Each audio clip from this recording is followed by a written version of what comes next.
Hey guys, how are you?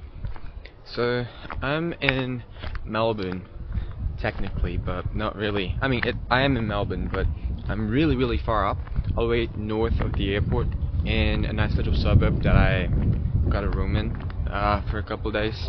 And there was like this nice park just next to the house I'm staying in, and I thought I might shoot some videos here. It's already late, it's nearly 7, so yeah, I better speed it up before it gets dark. But the BRICs, I've never made any videos about the BRICs yet, but I think the BRICs are probably one of the most epic fails in economic history, and I'll tell you why. Many people think that BRICs kind of came up as a political union to like counter the West or something, but it wasn't meant to be that, like, at all. Regardless of what it is now, it wasn't meant to be that. BRICs from the start was just a suggestion of good investments.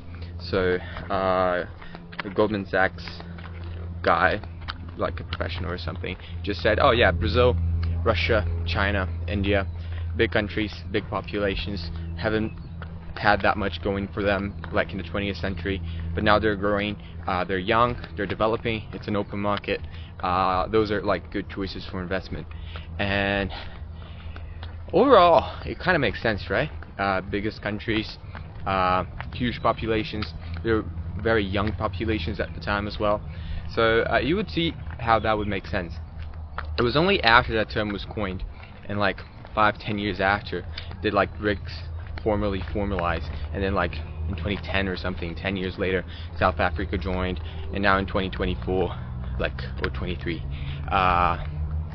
another dozen countries kind of joined or became associated or something. But originally, it was just like, yeah, maybe you should invest in those countries. And as a concept overall, this is like, it's just proven itself to be absolutely wrong, because investing in any of those 4 countries, like the economies of any of those 4 countries in the last 20-25 years since the term was coined, have just objectively been terrible. If you take Brazil, Brazil's stock market actually peaked before the 2008 crisis, like in dollars. If you take EWZ, I think that's the ETF that gets the Brazilian market but in US dollars, it peaked in 2007 or 8, and it's never been back. Like, it's just never been back. So it's been, what, 18 years now of negative runs. Imagine if like the S&P 500, for example, in the US had been negative for have been like nominally negative for 18 years. Like, that's how bad the Brazilian market is. And obviously in BRL it's a little different. Like, in the Brazilian currency it's a little better. It's nominally grown, but that's mostly because of inflation, and also because just the Brazilian currency overall has devalued a lot against the US dollar. It went from like 1.5, 1.6 in like 2011, 2012, all the way to like over 6 just in late 2024. So a lot of depreciation going on. If you talk to Brazilians, everyone will say that Brazil's been getting worse at least since 2012, but more realistically, they would say that it's never really been getting better. Brazil just keeps getting worse. Russia, I don't even know if I need to say anything, but like literally goes into wars, has an aging population, has like one of the biggest male suicide rates in the world. It's got like literally nothing going on for it. It's supposed to be one of the great military powers of the 21st century, but it couldn't even conquer Ukraine, which has like a third or fourth of its population.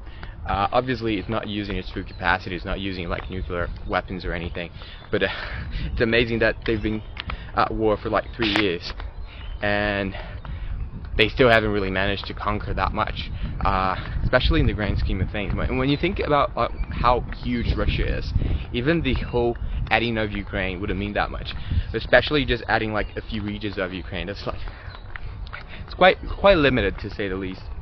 And like the average Russian is just poor, really, and mediocre, and their citizens have suffered a lot, and obviously with all the sanctions and all that, it's hard to say that investing in Russia would have been a good idea 5 years ago, but even 25 years ago. It's really not that great to show for, except for like maybe some specific commodities. China. Some people will say that like China, like you should be bullish on China, and it's true that it's grown a lot in the past 20-25 years since BRICS have come. But perspectives on China have just been getting worse, at least in the last 5 to 10 years. And projections now say that China's population will halve by the end of the century. So there's around like 1.2 billion. There'll be like half a billion by the end of the century. And obviously, demographically, the constitution of the population will be much worse. Will be much older on average.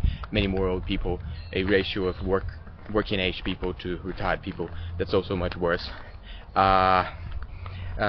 Economic growth has been slowing down.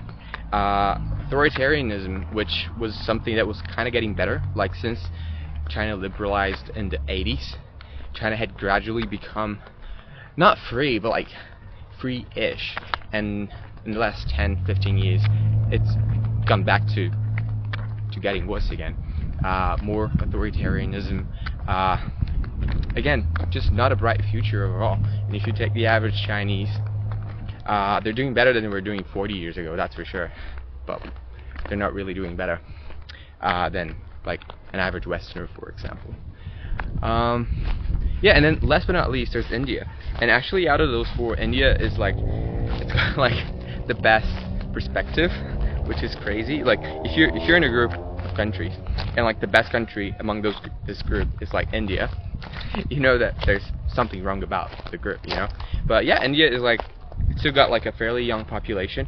Its fertility rate is nearly above replacement, or like slightly below replacement, which compared to the West and compared to the other BRIC countries, it's actually really good. Overall, it's been growing as well, like China, but it's been growing a little bit more consistently. It's been, I mean, it's a huge country. It's hard to say that it's 100% democratic. It's obviously like very corrupt and all that, but it's not tyrannical like China or Russia, and it's not as corrupt as Brazil. And so if any of those countries would have been in light of like, oh, actually a decent country to like invest, I'd say not just invest, because economically wise get better and all that, then I'd say it might be actually India. And then South Africa, which was added later on. Again, when was the last time you heard anything relevant about South Africa? Still, like literally, if you take I think the 10 most violent cities in the world, it's like 2 or 3 of them are in South Africa and 2 or 3 of them are in Brazil. So again, not well-off countries at all in that sense. Some of them in the US as well, some of them in Mexico. So yeah, extremely unequal, every single one of those countries. Russia, Brazil, and South Africa especially, but China and India all the same. Very unequal. Still very poor, really. Like China has 3 times the population of the US, and it hasn't caught up to GDP yet, and it probably never will. So it's really staggering how wrong economic predictions can be, really. And of course, as a political brand, it's a little more scary. Like the BRICs are a little more scary because they are trying to undermine the dollar, and they are like they have nuclear weapons, which in and of itself is like something scary. But then now they've added on a multitude of countries, like the UAE and I think Saudi Arabia's in, Egypt, Iran. So like it just goes to show that any coordinated action or closer community between BRICs, if anyone thought that that was ever going to happen, it's clearly not going to happen. Like if you ever thought that there was going to be like universal visa-free access or a free trade agreement or anything, like as soon as Saudi Arabia and Iran are in the same group, what could you possibly expect to like come from that group? In the sense of like those countries align in nothing. They hate each other. India and China, outside of BRICs, they hate each other. Even Russia and China, like they're only slightly committed to one another insofar as their interests is aligned, but like it's not as if they're proper allies, which is very different to like the EU, let's say, or to the states in the US even. So I wouldn't be expecting anything grand in terms of like economic power especially, but even in terms of political power coming out of the BRICs anytime soon, and honestly ever. I'd love to know what you think. let me know in the comments or DM me or whatever, and I'll see you around.